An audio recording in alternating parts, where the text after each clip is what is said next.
My dear student, आज मैं class 7th का चैप्टर फर्स्ट स्टार्ट करने जा रहा हूँ, इंटीजर। इसमें इंट्रोडक्शन पार्ट पूरा कवर करेंगे आज, और कल से आपको हर एक वीडियो में पूरी एक एक्सरसाइज कवर करने का प्रयास किया जाएगा। तो बेटा, मैं ये आपसे गुजारिश करूँगा कि मेरा चैनल आप लाइक और सब्सक्राइब करें, ठीक है, और अपने फ्रेंड्स के साथ शेयर भी करें। थैंक्स। आगे चलते हैं, अब देखते हैं इसमें नेचुरल नंबर क्या होते हैं। तो बेटा देखिए, नेचुरल नंबर क्या है? Counting number that are counting number जो होते हैं वो सारे आपके नेचुरल नंबर कहलाते हैं। इसमें आपका 1, 2, 3, 4, 5, 6 S1 ये सारे नंबर जो हैं आपके क्या कहलाएंगे? ये नेचुरल नंबर कहलाएंगे। याद रखिएगा, इसमें जीरो बेटा नहीं होता है। नेचुरल नंबर वो नंबर होते हैं जिसमें 1, 2, 3, 4 ये सारे नंबर्स आते हैं, नेचुरल नंबर कहलाते हैं। बस इसमें जीरो नहीं होता है। आगे है होल नंबर। होल नंबर में बस एक ही स्पेसिलिटी होती है कि all natural number together with zero, यानी कि इसमें जीरो भी होगा, 1 भी होगा, 2 भी होगा, 3 भी होगा, 4 भी होगा, 5 भी होगा, और सब ऐसे ही चलते चले जाएंगे। यानी इसमें टुगेदर विद जीरो, यानी जीरो भी होगा और आगे सारे नेचुरल नंबर आ जाएंगे। होल नंबर का मतलब ये होल, सब कुछ पूरा कंप्लीट करना है, पूरा लेना है। तो आपका मतलब है जीरो और सारी वैल्यूज़ आपको लेनी है, तो ये आपका होल नंबर हो जाएगा। बेटा आगे बढ़ते हैं।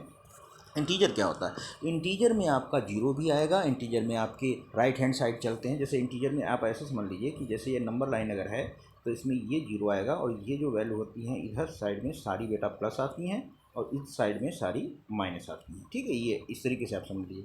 तो सबसे पहले हम इसमें आपको ये बताना चाहेंगे कि आपके पॉजिटिव इंटीजर क्या होते हैं, निगेटिव इंटीजर क्या होते हैं, और जीरो कहाँ पर आता है। तो देखिए, +1, +2, +3, +4, +5 ये सारे आपके पॉजिटिव इंटीजर हैं। -1, -2, -3, -4 ये सारे बेटा आपके नेगेटिव इंटीजर हैं। और जीरो कहाँ पे लाई करता है? जीरो ना ही आपका पॉजिटिव इंटीजर है और ना ही आपका नेगेटिव इंटीजर है, ठीक है बेटा। आगे चलते हैं। अब हम आपको इसका रूल बताते हैं, एडिशन ऑफ इंटीजर ये क्या होता है। देखिए, इफ़ टू पॉजिटिव और two negative integer are added, we add their values regarding their sign. देखिए, इससे समझना आपको मुश्किल पड़ेगा, मैं आपको लिख के दिखा रहा हूँ। जैसे मान लीजिए आपको 36 को और 27 को ऐड करना है, तो आप क्या करेंगे? कुछ नहीं, 7, 3, 13 कैरी गया 1, 3, 2, 5, 1, 6, सीधे आपने ऐड कर दिया। जो पुराना तरीका है, छोटे पर से पढ़ते चले आ रहे हैं, वही तरीका लग जाएगा। लेकिन मान लीजिए आपका साइन डिफर है और आपको ऐड करना है, तो आप क्या करेंगे? तो देखिए, माइनस माइनस प्लस, और हमेशा ग्रेटर डिजिट का साइन आएगा। 5, 1, 6 और 3, 2, 5, यानी 56 आपका ये आंसर आ जाएगा। इस तरीके से माइनस माइनस प्लस होता है, ग्रेटर डिजिट का साइन ले लेंगे तो -56 इसका आंसर आ जाएगा, ठीक है। ये इसका रूल हो गया कि अगर मान लीजिए दोनों को एडिशन में जोड़ना है तो ऐसे जोड़ेंगे, अगर मान लीजिए दोनों माइनस साइन है तब जोड़ना है तो ऐसे जोड़ेंगे। अगला देख लीजिए रूल ये, अगर मान लीजिए अगर है to add a positive and negative integer, we find the difference between their numeric value regard their sign. मतलब इसका क्या हुआ जरा देखिएगा। जैसे मान लो आपके पास माइनस का 47 दिया है और प्लस का 18 दिया है, मैं कह रहा हूँ कि इसको जरा ऐड करिए, तो प्लस माइनस माइनस यानी माइनस प्लस माइनस ही होगा, यानी आपको घटाना पड़ेगा। और वैल्यू हमेशा आपकी 17 में से 8 गया तो 9, और यहाँ पर 3 में से 1 गया तो 2, यानी माइनस का 29 आपका आंसर आ जाएगा। सपोज़ आपको 29 माइनस का है और प्लस का 52 है, अब क्या करेंगे?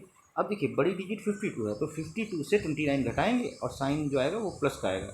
12 में से 9 गया आपका 3, और 4 में से 2 गया आपका 2, यानी प्लस का 23 आपका आंसर आ गया, ठीक है बेटा। चलिए आगे और देखते हैं क्या चीज़ें हैं। Closure property. क्लोजर प्रॉपर्टी क्या है?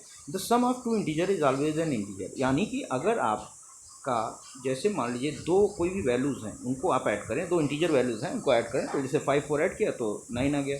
ऐसे ही आप 4 और -8 ऐड करते हैं तो वैल्यू आपकी -4 आएगी। यानी दो कोई भी इंटीजर आप ऐड करते हैं तो उसकी जो वैल्यू आएगी वो इंटीजर ही आएगी। That is called closure property. चलिए आगे देखते हैं। कम्यूटेटिव लॉ ऑफ एडिशन क्या होता है बेटा? कम्यूटेटिव लॉ ऑफ एडिशन ये है कि अगर कोई भी दो इंटीजर हैं और उनका क्रम बदल दें एडिशन में, तो एडिशन की जो वैल्यू है उस पर कोई भी फ़र्क नहीं पड़ता है। दैट्स इट, ये है। यानी जैसे -4 है और आपका 9 है, आपने वैल्यू ऐड करी तो आपकी वैल्यू 5 आ गई, और अगर 9 में से आप 4 घटा देते हैं तब भी तो वैल्यू आपकी 5 ही आएगी। तो इन बोथ द केसेस आपका आंसर सेम रहेगा। आप उनका a+b करें चाहे b+a करें, बस यही प्रॉपर्टी ये कहती है कम्यूटेटिव लॉ ऑफ एडिशन। आगे एसोसिएटिव लॉ ऑफ एडिशन क्या है? इसमें कुछ भी नहीं है, आपके पास 3 टर्म होने चाहिए, a b c। अगर हैं तो उसका क्रम ये है, जैसे a+b अगर एक ब्रैकेट में है और c बाहर है, तो अब क्या हो जाएगा? a और प्लस b+c एक ब्रैकेट में हो जाएगा, बस। ये इस तरीके से मतलब ये है कि क्रम अगर आप चेंज कर देते हैं तो वैल्यू पे कोई प्रभाव नहीं पड़ेगा, नहीं। और इसको अगर आप चेक करना चाहें तो जैसे ये -6 हुआ और प्लस माइनस का 8 हुआ, ठीक, इसको एक ब्रैकेट में आप कर लीजिए और उसके बाद आप इसको लिख लीजिए +5, ये आपकी एक वैल्यू रही। अब मान लीजिए इसको आप सॉल्व करेंगे और उसका फिर क्रम चेंज करके भी सॉल्व करेंगे। जैसे मान लो फिर ये उस साइड में आएगा ऐसे करके कुछ समथिंग ऐसे आ जाएगा -8 और +5। तो जो इन बोथ द केसेस वैल्यू होगी वो वैल्यू वही आएगी, ये मान के चलिए। मतलब इसमें क्रम बदल दें, अगर a + b + c कर दें या a + b + c कर दें तो in both the cases value will be equal या value will be the same. ये एसोसिएटिव लॉ ऑफ एडिशन आपको कहता है। अब देख लीजिए existing of additive identity. Additive identity में यह है कि अगर किसी वैल्यू में हम जीरो जोड़ें या जीरो में कोई वैल्यू जोड़ें तो वैल्यू वो वैल्यू ही आएगी। यानी a+0 करें या फिर 0+a करें तो a ही आएगा। इसको ज़रा और समझते हैं, 9+0 अगर कर दें या 0+9 कर दें तो वैल्यू बेटा हमेशा आपकी 9 ही आएगी। ठीक है, एग्जिस्टेंस ऑफ एडिटिव आइडेंटिटी। अगला देख लीजिए existence of additive inverse. Additive inverse क्या है? मान लीजिए अगर कोई वैल्यू आपकी a है तो उसका एडिटिव इन्वर्स -a हो जाएगा। ऐसे ही कोई वैल्यू -a है तो उसका एडिटिव इन्वर्स +a हो जाएगा। इसको थोड़ा और समझते हैं डीपली। मान लीजिए 5 है तो 5 का एडिटिव इन्वर्स क्या होगा? -5। और कोई वैल्यू 6 है माइनस की तो उसका एडिटिव इन्वर्स क्या होगा? +6। बस इस तरीके से आप एडिटिव इन्वर्स भी बेटा निकाल सकते हैं। चलते हैं आगे। क्लोजर प्रॉपर्टी ऑफ सब्सट्रैक्शन क्या होता है? If a and b are any two integer then a minus b always an integer. मतलब अगर दो नंबर हैं, जैसे 2 - 5 आपने करा या आपने मतलब 2 में से 5 घटाया तो जो वैल्यू आएगी वो हमेशा एक इंटीजर आएगी। यानी इसमें वैल्यू जैसे अगर 2 - 5 करेंगे तो फाइनल वैल्यू आपकी -3 आएगी, तो वो भी एक इंटीजर ही है। ये क्लोजर प्रॉपर्टी ऑफ सब्सट्रैक्शन आपसे बोल रही है। आगे, subtraction of integer is not an commutative. मतलब ये कह रहे हैं ये कि अगर आप जैसे इसमें वैल्यू जैसे जो ऐड करते हैं, जैसे मान लीजिए 3 - 5 आपने ये ली वैल्यू और इसको आपने ऐड करा, जैसे 3 प्लस माइनस का 5, इस वैल्यू को आप ऐड करते हैं, मान लीजिए सपोज करते हैं, तो वैल्यू आपकी आती है -2। और अगर इसका क्रम चेंज करके आप ऐड करते हैं 5 - 3 और इक्वल टू आप अगर करते हैं तो वैल्यू आएगी 2। ये दोनों डिफर वैल्यू हैं, तो मतलब क्या है, ये एक दूसरे के इक्वल नहीं आ सकती हैं। जैसे इसको और थोड़ा सा ध्यान से समझते हैं, थोड़ा सा इसको हम आपको लिख के दिखा देते हैं। जैसे मान लीजिए ये दोनों वैल्यू आपकी थी, एक बार आपने 3 में से 5 घटाया, एक बार 5 में से 3 घटाया, तो ये जो वैल्यू का क्रम आएगा वो नॉट इक्वल टू आएगा, यानी दोनों वैल्यू एक दूसरे के बराबर नहीं है।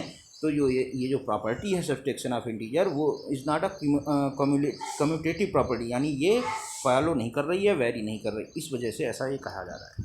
थैंक्स फॉर वॉचिंग बेटा, like and subscribe my channel and give your trust and I'll help you in all matter. Thanks.